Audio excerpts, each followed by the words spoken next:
Welcome to Hood Champion Boxing and Sports. In boxing, you find a way to win or you find a way to lose. So, Guillermo Rigondeaux, man, he's resurfaced and he's now showing the images, the aftermaths of having his face burnt.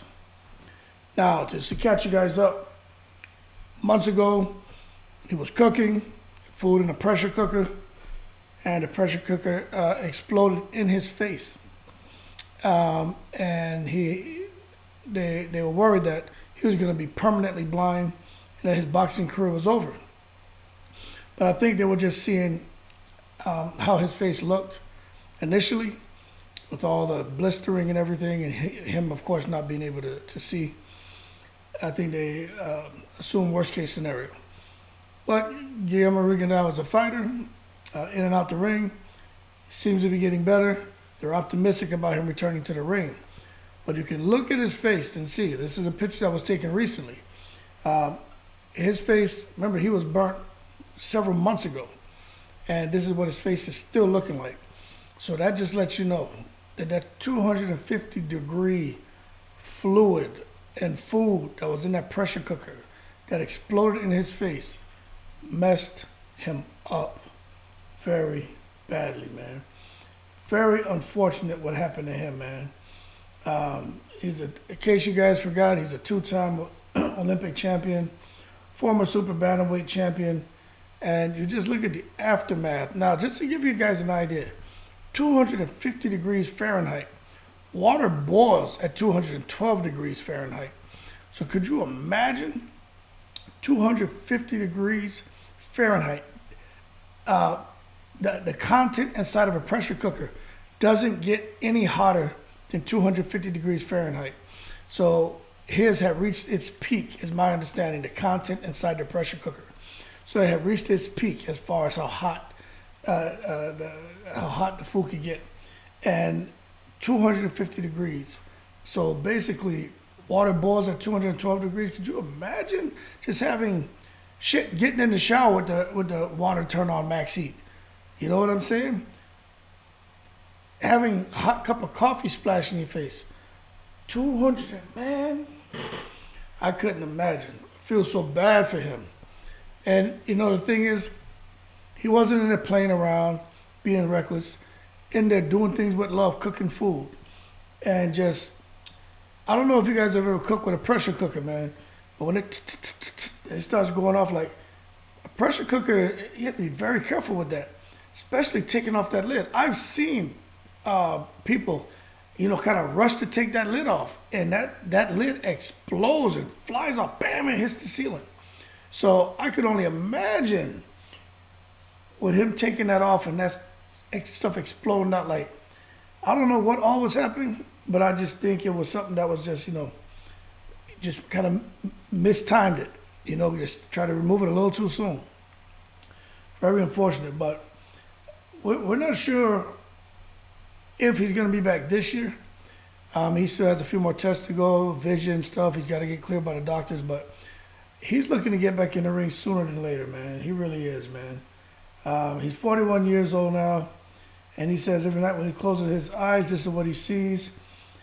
He's still recovering, but he did kind of specify that his sight has improved somewhat since the accident. But the thing about Guillermo Rigondeaux, and this is what to me is the saddest part about his whole situation. This man turned pro in 2009. Okay, in 2009.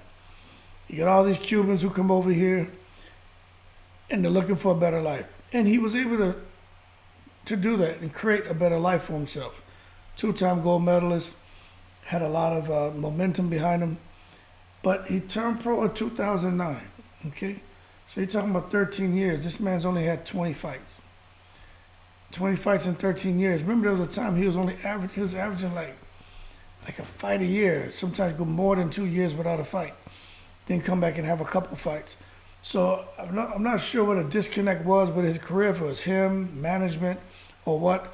I'm not sure how much money he's made, but it's very unfortunate, you know, to be sitting here, you know, with 20 wins, 3 losses, 13 by KO, one of his losses by knockout.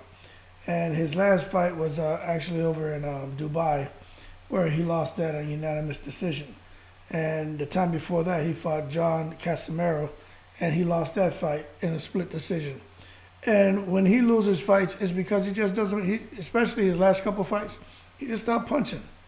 You know, he just stops letting his hands go. And what's really unfortunate is he fought in February this year, and he was looking to get back in the ring in the summer, and then he had the accident.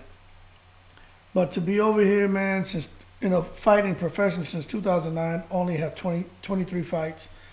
It's so much more he could have done with his talent, especially in the weight division that he was in.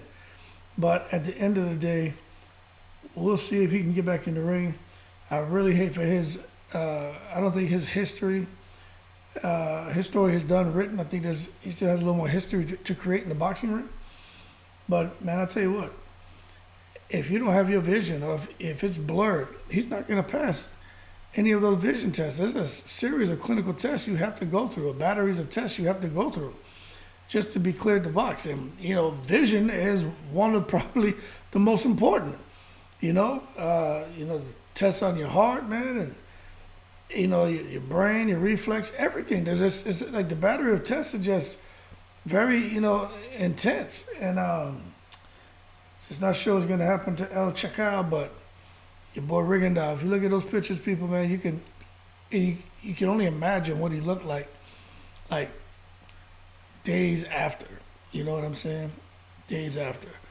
But it looked like it's healing up, man. I tell you, the body is amazing how it heals itself from outside in, inside out. It's just amazing, man. But very, very, very sad situation with Rigondeaux. And, and I'm going to tell you the reason I say that is because this man is still talking about returning to the ring at 41 with these type of injuries. So hopefully something works itself out. Powers beyond you and I, and get this man a little blessing to get back in that ring and get him a few more fights in, stack up a few more dollars so he can really retire comfortably, man, because I'm sure those medical expenses drained him. But he's got a good network, man. A lot of Cuban fighters. Guys have a lot of money now. I'm sure no one's going to let him fall on his face. He wasn't a guy here drinking, smoking, chasing women, doing foolishness, and ended up in a bad situation. He's ended up doing something with love, cooking food, and just, things happen. And that's the situation with him. But at 118 pounds, I'm not really sure, what he could do.